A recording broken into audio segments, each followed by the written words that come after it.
Welcome to the Spirit of Business, episode number 58, 5 A's for Growing Your Business, with Matt Murphy and Sarah McCrum. Hi Sarah. Hi Matt.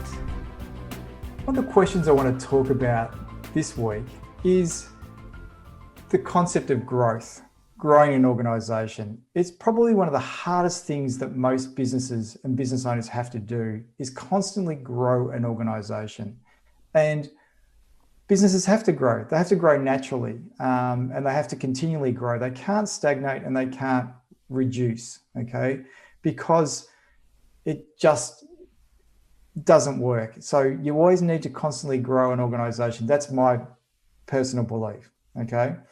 And it's, as I said before, one of the hardest things to do. And it's the thing that I talk about most with business owners is that how do you grow your business? And you can go back to formulas and you can go back to equations and I'm, been known to talk about those sorts of things ad nauseum. And there's a discipline around it. And it's something that, I want to talk about today because we're constantly talking about that for our own businesses, your business, my business, our business together. And we're always talking about these particular things. And there's things that hold us back and there's personal limiting beliefs that go on too, which I'd like to talk about today because I think there's something in that as well that stops or hinders the growth of a business as well. So, yeah, that's just a topic that just keeps coming up day after day, week after week. And so I thought it'd be a good one for us to chat about today. Well, it's definitely something I've been thinking about a lot recently in relation to my business, especially. But the really interesting news is that I have a formula. Are you kidding? I have a formula for you. I was going to send you an email the other day. That's your prerogative to have formulae. That's right. I was so proud of myself. I went on this walk. I'd had a really kind of full-on session asking deep questions about my business and how I could grow it and things like that. And I just started to feel that sense. I have to admit, I felt rather brilliant while it was happening. I was very pleased with myself. But I actually think that it's a really good formula, and it had every word in it begins with A, which is so ridiculously convenient. And I never like it when people have their formulae like that, but here I am, I've got it. And I think that if you look at these 5 things that I'll share with you in a moment, I think that I can look at my business and analyze at any time what's going well and what's not going well, where the blockages or the breaks are, where things are flowing freely, and where I need to pay attention. And it's in a language that I can connect with. It's not a kind of driving traffic, all about sales language, because I don't speak that language. I never want to drive traffic to my business. I want to attract people to come and work with us because there's something of benefit to them. Probably everyone would say that, but people talk about driving traffic all the time, like they're driving horses or oxen or something. It's like, well, they talk about leads and conversions, and they're very clinical conversations that we have when we get into this. And you and I actually had a recent meeting about this, and I went into my normal business linear sort of type conversation where I was talking about prospects and leads and conversions, and I felt the energy and the reaction to that, and really I just can't do it. I cannot see a person as a lead. A person is a human being who's looking for an experience that I may be able to help them to get, or I may not. And if I can't, I don't want to be their solution. And if I can, and they choose because they like what they're being offered, I'm happy to be their solution. So let me share the formula, because then from there, we can have a look at the different ingredients. Okay, so it starts with awareness, which a lot of people talk about. People being aware of you, of what you're doing. That's a pretty obvious thing. From awareness, we need to get people's attention. If they don't pay attention, and that getting attention to me is a moment. It's like I send an email and there's a moment in there where somebody decides to engage and do something or ignore it. So it's attention is moments in the awareness. That's how I see it. And there's a real art and a skill to gaining attention. From attention, we need to have attraction. So we get their attention and they're attracted to come closer rather than like, oh my God, I'm not going near these people. That sounds like complete quackery or something. So they need the attraction. If there's enough attraction, they take action. And in my view, they need to take the right action for them. This is absolutely about giving people freedom. And if the right action is to work with me and my business, that's great. And if it's not, that's also great. But it's about them having enough information that they can take action. They're not just left like hanging, oh, I really want something, but I have no idea where to find it or what it is. I think responsible business can actually help them to take action. And from action, you go to appreciation. If they love what they're experiencing, they'll really appreciate it. What you appreciate, so it grows. So they'll either pass their appreciation on to their friends and tell other people about it, or they'll come and do some more, they'll engage more deeply or for longer, or they'll ask for more. There are different ways in which the appreciation happens. But if that appreciation is there, there's a kind of cycling of the energy. I think the whole cycle should work really well. And so I looked at my business, and it actually showed me immediately that I'd put a break right in the middle of it in the wrong place. So I was saying, we're not getting enough action, or that the steps to the action are not right. And I realized actually we have quite good action. It's good enough. And we have very good attraction. I know that. We have very good appreciation. I know that. I'm quite good at getting attention. If I send an email, like, people often compliment me on how many people respond to my emails. So I get that. And so, lo and behold, awareness is the thing. But I was thinking that I was holding it all up because I thought I need to get the action stage stronger first, which is kind of the sales conversion in the old language. But I don't think that that's right. And by having this little 5-word formula, it helped me to see through my own blindness, basically, to see through my own blind spot. And I think that what you're talking about there is a moment of connection, very connected between sort of linear business language that we're probably used to and the language that makes sense to you and actually makes sense in general, because that's fundamentally what we're trying to do. It's the philosophy around, we have a product or a service that we want to offer to the world. And the reality is we need people to become aware of that product and service that captures their attention, that they are either attracted or not attracted to. So therefore there's a decision. And then their next decision is whether they will engage or won't engage through an action. And then obviously appreciation, which is somebody who provides you with, in my language, we've called that the raving fan, that will always continually talk about the organisation and the products and services because that generates more awareness and attention. So you could add one extra one in. You could put achievement before appreciation so they actually get results. That would be super cool if you want 6 in your formula. And that's actually cool too, because the achievement thing is, when I think about, as I said, business language, I think about delivery. And delivery means that you're actually able to engage the person, either acquires your product or buys your product or service, and they get a benefit from it, okay? But there's a benefit from it, which is achievement in your world, in an education world. And then once, that doesn't always go into appreciation, by the way, but it can go into appreciation.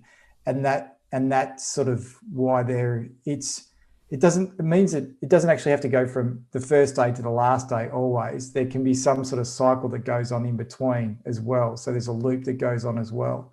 So I really see it. And I love the fact that you've taken a traditional way of thinking about things and put it into a language that is so much more conducive to the human element. And that's really what we're talking about. We're talking about human beings engaging with what we're offering because we believe in what we're offering and we want more and more people to engage with it. I mean, that's why we do what we do. That's our purpose.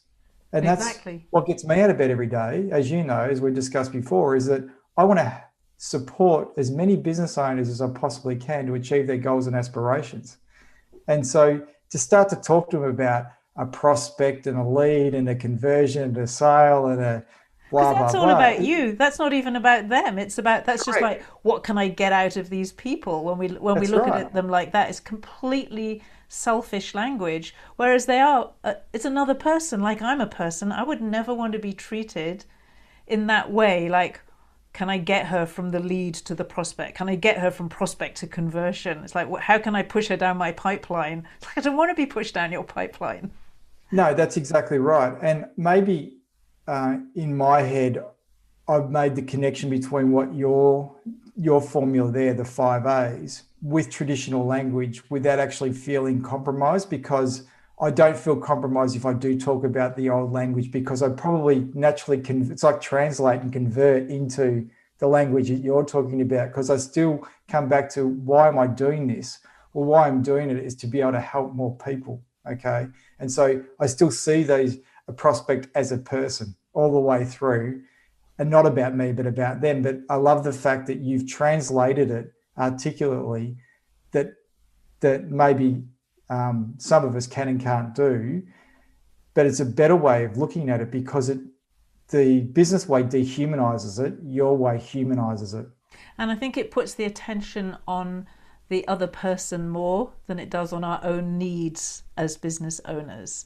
And if we serve other people well and we make sure we do each of those steps well, then our own needs will be met extremely well. Because if people are taking action because of attraction and they're achieving their goals as a result of that action and they're really appreciating it, we are going to make money and we are going to grow. It's inevitable. So it's rather like selling, and making the sale is more about the other person, because if that other person buys something that's going to really help them, that helps you as the business owner anyway, and you don't actually have to sit there all the time and think about how many sales do I need to get this month.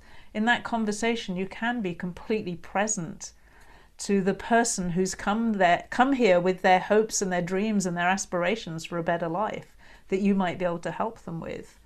So I think it puts the attention in the right place for us. It helps to remind us that it really is about the people who we're working with. It's about who we're serving as opposed to our own businesses, because we can get caught up in our own businesses. It's not that it's not about us. Of course it's about us. But my feeling is when we do all these things well, we feel so good. Like our part works really well too then. Yeah, it feels like it's in flow when you know that what you're offering and somebody's actually getting the benefit of, or achievement, and that appreciation, knows that you've got the formula right. No matter what the language you're using, you've got the formula right, because people are getting such benefit from, and we've had this conversation recently around the fact that how good does it feel when people get benefit from what you do and show, and then sometimes we know about it because they'll tell us, and other times we don't. But when people show appreciation, it's one of the greatest feelings that I have in business, is to know that I've actually helped somebody achieve their goals and aspirations. And I've had some amazing results just recently where business owners that I've worked with over the last 5 to 10 years that have had goals and aspirations to realize, succession planning in their business, or exits or sales and that sort of type thing, where at certain moments of their journey, they've come to me and said, I don't know if I want to do this anymore, I want to get out now, and lots of stuff, and whatever it is, managed to work with them. And the result that I've had about 3 or 4 just recently, where they've sold for tens of millions of dollars, like lots of really like big numbers, that if you had said to them 5 or 10 years ago, I'm going to sell your business in 5 or 10 years time for this figure, they go, sign me up, that's extraordinary. And to know that you've had some sort of part in that, you can't, it'd be absolutely arrogant to think that it's because of me, but I've had some part in that process. And the appreciation that they show for that is such a great feeling. And it can happen at that big scale, like we just spoke about, but just somebody appreciating the fact that you sent an email that made them think about something that potentially has changed their life for the better is equally enjoyable too. Yeah, so we can come back to the topic of growth, and in the context now of our formula, how do we grow our business, Matt? Well, how does anyone grow their business?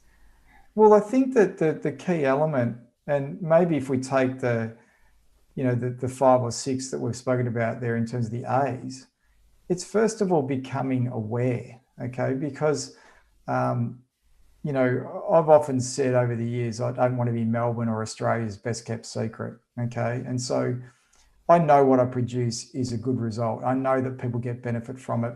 People have got great results. And what's frustrated me over the years is that I haven't been able to support or service as many people as what I'd like to, okay? So what does that come back to? It comes back to awareness. What do people advertise? They advertise to make people aware that they exist and their products and services exist. But there's some industries that you can advertise for and some industries that you can't advertise for because people don't buy based on certain things.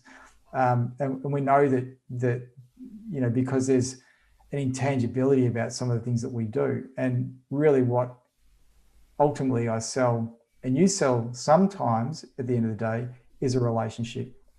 And it's very hard to actually sell a relationship in an ad or so it's trying to get our messages out there to the world in the most appropriate form so they hear it and they're aware of it. Okay, so it's that engagement that you talked about. So it's the attraction, awareness and attention. And it's finding how we can actually get that awareness out there, because the more awareness that comes out there and the more attention that you can grab, that's the flow of it. And I think that really what you spoke about before is you said, I know attraction's great in your business. I know that action is great, and I know appreciation is great. So these are the things that are working really well. So therefore, it comes down to the first 2 elements to get more people aware of what you do. Okay. The interesting thing, if I think about it, if I was starting again, and I virtually had to start again just over a year ago, the first thing I did this time was to build a product that I thought would deliver really good results. And would deliver the appreciation. Because I think a lot of marketing in the past has been great at creating great at creating awareness and getting attention and even getting action, not always with attraction. Sometimes people get action, they get people signing up for things out of fear of missing out. So they've been very good at the early stage and they haven't always had a great product at the other end. I've been on a lot of marketing courses that basically teach you how to create a rubbish product but market it really well and then you make money. So I think there's a trend shifting now, especially in my world, towards better quality products and then working back from there towards the attention. And I think that what you just said is great, because I was just starting to think about because I'm just looking at your formula because I wrote it down when you were speaking before about the word appreciation. If you started with the word appreciation Brilliant. And built your business around the word appreciation, and say, because that's effectively what the ultimate goal is, as you say, what would somebody who really appreciates what I've done for them say about what I've done, okay, or have a feeling or an emotion about what I've done? And if you say that's the result that you want to have, and that's the starting point, and you're working, and effectively that's what you did, okay? Well, I built a product that people would really appreciate, I felt, because I really appreciated what I'd learned in order to put into it. I knew how much difference it had made to me and to other people. So it's like I put my best into the product and I tested as I went along. As people tried it, I was always looking to see whether they appreciated it. So I think you're right that if we start at the other end, now, we don't always need to build huge, great products first. Of course, we can test things very quickly, but always looking for that appreciation, always looking for what can I build that people would really appreciate? Not what would they just buy, but what would they appreciate so much that they'd be really delighted that they'd bought it. And I see appreciation beyond the word value, because that's the other thing that comes to mind as well. I think there's value, and then appreciation is sort of a high, like if you're looking at the sort of the highest element of it, you go, well, what they value, but then what they really appreciate, I think is even a higher element to it. So therefore we're building products that people value, but to have appreciation for that is really the ultimate goal. And if we start with that in mind, and we know that we've built something that people actually value, appreciate, want to buy, okay, this is obvious stuff, but we lose sight of it. So this is about reminding us as to why we're actually in business. And it's a really good way to look at your own business. It's a really good lens. That's what I found to look at, because you can see immediately, it's like, oh, the appreciation's actually not there much at the moment, or the appreciation is there. You can see where things are missing and where things are strong. So if we go back from the appreciation, we go to the action, moving backwards, which is where people make a decision. And that's a really interesting one, because they have to do something there. But as you said before, they have a choice, and they'll either be choosing to do it because that's what they want to do, because they're and look, this is the tricky bit about, if you're going back into normal sales and marketing conversation for a second, it's about timing, because some people are ready to buy at certain points in time and some people aren't ready to buy at certain points in time, given their circumstances and situations. And it could be because emotionally they're not ready, financially they're not ready, whatever circumstances come up, that they may not want to. But there's an action and there's a choice, and we just have to be present. So the presence of action also still comes back to awareness, that you're still there, because if you aren't there, then they're not having to constantly remind themselves on that choice. Well, and the action becomes really important, because you need to give them very clear instructions on how to take action. So the action doesn't work if people are stuck at the awareness stage, or you've got their attention but you don't attract them. And when having attract them, call to action is exactly the right word for it. You do actually need to call them to action, to say, this is what you can do if you want to take the next step.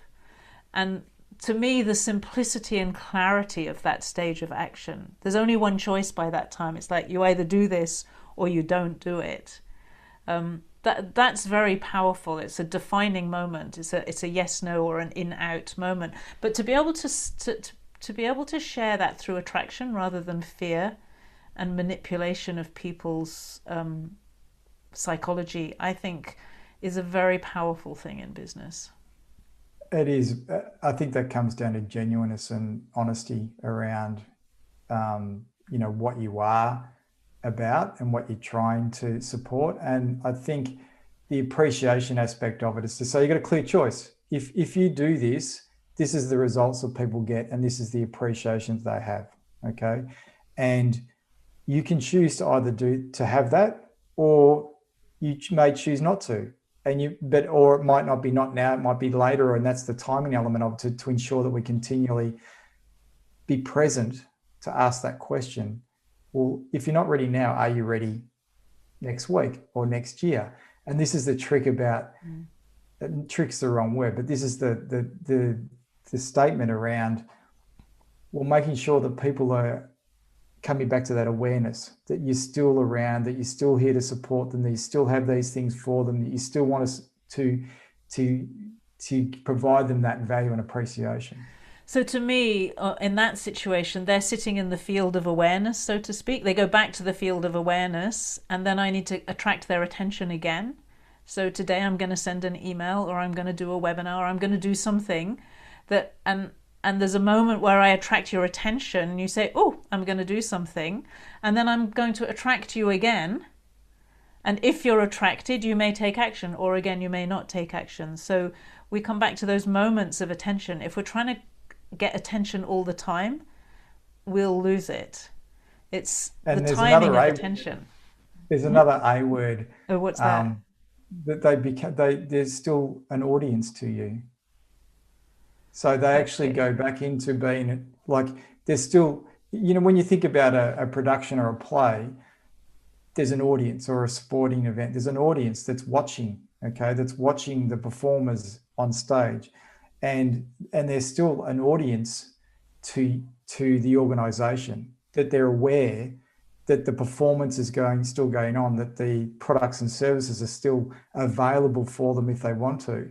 So when you'd say that they move back into the awareness area, they become part of your, like, people will call it a list, right? People will call it I call it an ecosystem. Most of the An time I call it an ecosystem. ecosystem. People will call it something that's linear. Okay, really, they're an audience to to the organization, that they still see what's going on. And I think that's also another good word that it humanizes the element of it as opposed to dehumanizes it.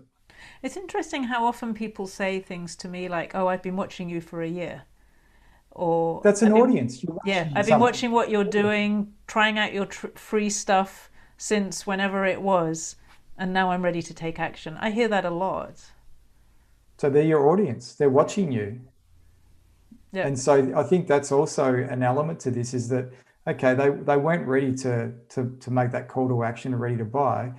They were still sitting watching, but they were really interested. They're still interested in watching what you're doing. They didn't walk out and no longer engage with your, organization, because they were still interested in some regard, have some attention to it, have some attraction to it, but not ready to actually action. Yeah. But they're still part of the audience. I had an interesting experience the other day. For a while, I hadn't posted on Facebook because I just found with the whole censorship thing, I found that Facebook was just suppressing all my posts. So nobody would.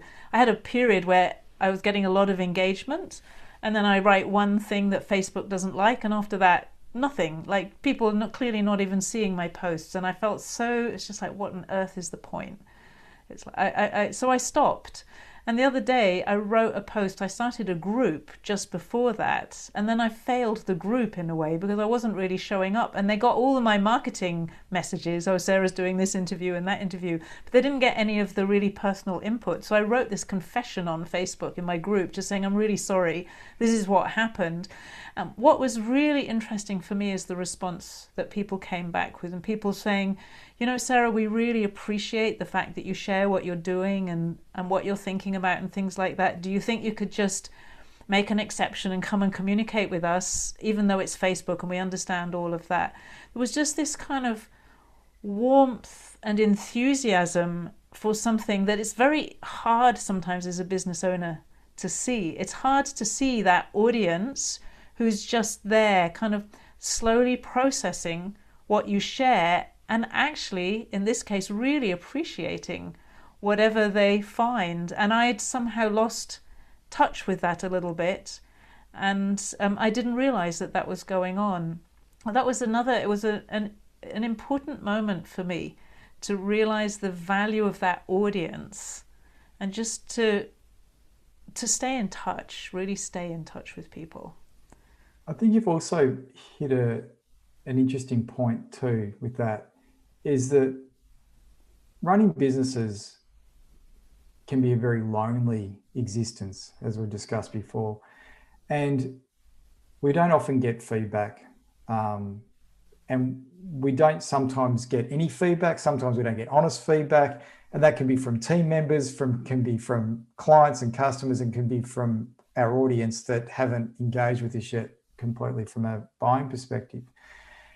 And I think we're human beings, and I know personally that I need to feel like I'm on the right track, and getting some sort of level of positive feedback and appreciation and joy. It's like a bit of an injection. It's like this sort of happy injection. You go, well, actually, I'm okay now. I'll keep going. Whereas you think, well, what's the point?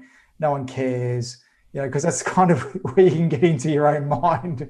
And I've been there. I've gone, does anyone really care what I do? So I think it's important to make that point, that we've got to find ways that engage with our audience, to say, yes, they do appreciate what we do, which gives us the motivation to go on.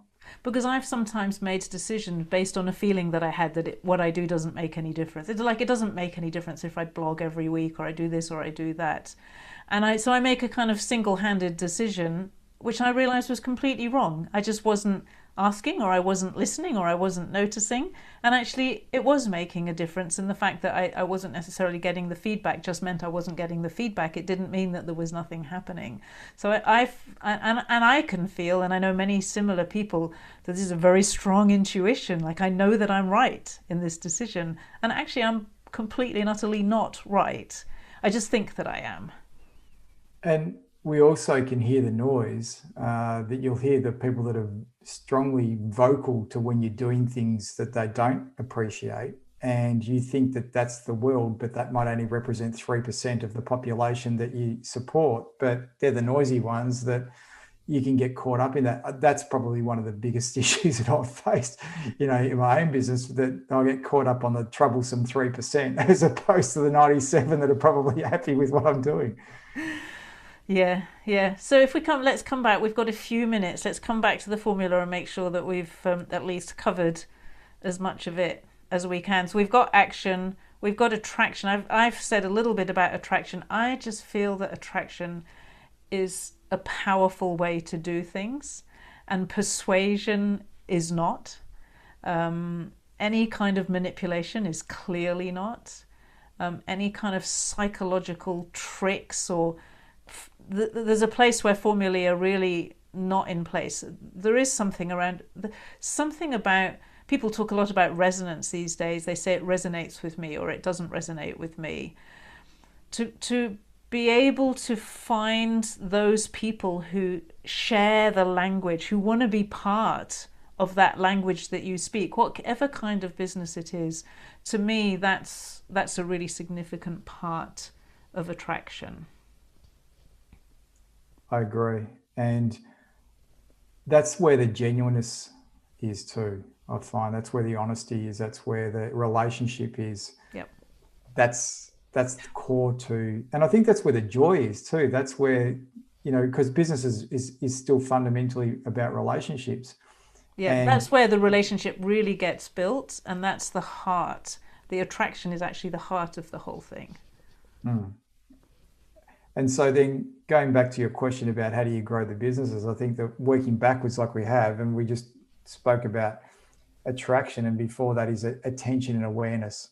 And I think that they're the hard bits. I think they're the bits that most people stumble with and most people struggle with, because it's how do you get your message clearly and articulately to the audience that is the right audience that will get benefit from your products and services. And I think that's where a lot of businesses struggle. Well, I'm going to come back in a few months, because that's the thing that I think that I most need to address, is how to grow the attention. No, not the attention, the awareness, actually. I think I know how to get attention once people are aware. How to grow the awareness, and possibly how to get the attention of people who could help to grow the awareness. That's another thing. So it'll be interesting. I'm actually going to really pay attention to that in my own business, and I'm going to use the formula to help me. So well, I'm looking forward to seeing the results, and I've got to say I'm delighted with the fact that you're starting to talk about formulas nowadays. That was my territory, and now it seems to have rubbed off on you. But it's nice that it's rubbed off in a way that's it's still human. It's very holistic, holistic formula. Exactly. So I appreciate the chat that we've had today, and I'm certainly going to use this way of communicating better, because I'll translate, but it won't necessarily mean I'll communicate this way to people. So this will help me also go from business speak to human speak, translating, but then communicating it as well. So I want to give you a challenge. Try it out with some of your clients. I will be doing that. Using the A words. To see it. It'd be great to get some feedback. I will. So thanks so much for sharing that today, Sarah. Appreciate it. Thank you very much, Matt. Thank you for listening to The Spirit of Business with Matt Murphy and Sarah McCrum. We'll be back next week with another episode. You'll find the show notes with links and other useful information on our website, spiritofbusiness.live. And if you enjoyed this podcast, please share it with your friends.